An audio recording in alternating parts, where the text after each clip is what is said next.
every Tuesday night on youtube.com/2KW at 8:30 p.m. as they bring you the matches and moments that make 2KW Pro the heart of New York City. 2KW Pro, your company, your wrestling. This is Jim the Anvil Neidhart, and you're listening to Damaged Radio 365. Yeah, baby! The following announcement has been paid for by the New World Order. Yo, welcome back. Episode number 87, Real Sports Talk with Kenny Kluska. After that brief commercial break, as I mentioned prior to the break, we're going to take a look at the starting pitchers who are free agents on the market. They're piss poor, pretty much to say. Not to say that some of these guys aren't solid starting pitchers, but, let's just have an example. Last off season, look at some of the contracts that the starting pitching free agents got. David Price, 7 years, $217 million. To join the Red Sox. Zach Greinke, 6 years, $206.5 million to join the Diamondbacks. Jordan Zimmerman, 5 years, $110 million, Detroit Tigers. Johnny Cueto, 6 years, $130 million, Giants. Jeff Samardzija, 5 years, $90 million, Giants. Mike Leake, 5 years, $80 million, Cardinals. Wei-Yin Chen, 5 years, $80 million, Marlins. Scott Kazmir, 3 years, $48 million, Dodgers. Ian Kennedy, 5 years, $70 million, Royals. And John Lackey, 2 years, $32 million, Cubs. That's just, a few examples of the massive amount of money that was shelled to starting pitchers last off season. Of course, David Price and Zach Greinke, two of the largest contracts in MLB history. I think it's pretty safe to say that no starting pitchers in this year's free agents class will get anywhere near, what a Price or Greinke got. I'm going to name my top 10 starting pitcher free agents. As I mentioned, very difficult list to craft because, they're just not very good. I'm basically, choosing between average pitchers, especially towards the bottom of the list. As I mentioned, the Braves signed Bartolo Colon, N.R.A. Dickey, maybe the two oldest players in baseball. I'd have to look that up. But, both those guys might have been on this list if they still have remained unsigned, despite their extremely advanced age, at least by baseball standards. But they're not because they both signed. So here are the top 10, my top 10, remaining free agents starting pitching. And the list isn't that good when my first pitcher I'm going to name is a guy who did not pitch all of 2015 and missed pretty much the second half of 2014, Tommy John surgery.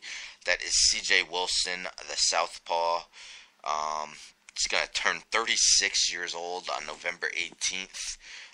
2015, prior to getting hurt, was 8-8 with a 3.89 ERA and 21 games started. He signed a big deal with the Angels after he finished 6th in AL Cy Young voting with the Rangers in 2011. His 4 seasons with the Angels, pretty solid. 51-35 with a 3.87 ERA. He's a guy who was walking a lot of hitters. When he first signed with the Angels, started lowering that number. We'll see how he does with that once he is back. He's already been cleared to pitch in spring training. He's ready for that. Can C.J. Wilson get anywhere near, the level he was at one time? We will see. As I mentioned, this list just isn't very good, and that's why he actually cracks the top 10. And another reason why this list isn't good, I'm a Miami Marlins fan. We traded for Andrew Cashner at the trade deadline, this past trade deadline, from the San Diego Padres, and Andrew Cashner was awful with the Marlins. A major disappointment. And he's number 9 on the list. His stats last season combined with the Padres and Mariners, 5-11 with a 5.25 ERA in 27 games started. His whip, his walks and hits per innings pitched, 1.53, and he was even worse with the Marlins. 11 starts, 5.98 ERA and 1.75 WHIP. Didn't pitch too well in 2015 either. 6-16 with a 4.34 ERA in 31 starts. 2013 and 2014, those two seasons, though, he looked like a very good pitcher. Appeared in 50 games, 45 starts, and had a 2.87 ERA and 1.13 WHIP. That's a very solid second starter. But Andrew Cashner didn't look like a guy on the Marlins who should be in a starting rotation. He still has solid stuff. Will turn 30 shortly. Someone will probably pay him, hoping he could reach his full potential. Cashner, number 9. Number 8, another guy who had an off season this year. That's Edinson Volquez. He's turning 34 on July 3rd. With the Royals this season, struggled. 5.37 ERA in 34 starts, allowing 10.3 hits per 9 innings, 1.55 WHIP. But his prior two seasons, 2014 with the Pirates, 2015 with the Royals, very good pitcher. 26-16, 3.30 ERA, 1.27 WHIP. Of course, won a World Series ring with the Royals in 2015, and he actually made 2 starts in that World Series against the Mets. And they were the first game of the World Series and the final game of the World Series. Game 1 and Game 5, Royals won the series 4-1. Both those games were no decisions for Volquez, but he pitched well in both of them. Gave up, I think, 4 earned runs in 12 innings, 3 ERA in those 2 starts. So Edinson Volquez, again, in a slim pickings of a free agent pitching class. Will probably get paid pretty handsomely by some team needing starting pitching. Number 7, Colby Lewis from the Texas Rangers last season. 37 years old, but he pitched good last year. 6-3, 3.71 ERA in 19 starts with a 1.12 WHIP. Had a pretty good 2015, 17 wins. That was despite a 4.66 ERA, though. He's a guy with a career 4.70 ERA. Not exactly, a good number 1, number 2, or even number 3 starter. Probably a decent fit as a number 4 starter. He's pitched well in the postseason. 10 games, 9 starts, 4-1 with a 3.11 ERA. Colby Lewis, number 7 on the list. Number 6 is, another guy who's kind of struggled the last 2 years. But again, as I mentioned, just not a lot of guys to choose from, who would be number 1 or number 2 in a rotation. So number 6 is Doug Fister, last season with the Washington Nationals. He's turning 33 years old on February 4th. Last season with the Houston Astros, 13-13 with a 4.64 ERA in 32 starts. Did I say with the Nationals? He was with the Nationals 2015, sorry. Last season with the Astros. 2015 with the Nationals, went 5-7 with a 4.19 ERA. This guy was, a good second starter for, a 4-year span from 2011 to 2014. Went 51-38 with a 3.11 ERA and a 1.16 WHIP. And 2014 with the Nationals went 16-6 with a 2.41 ERA. So there's a lot of history there of him being a very good starting pitcher. But the last 2 seasons he has not shown that. Doug Fister, number 6 on the list.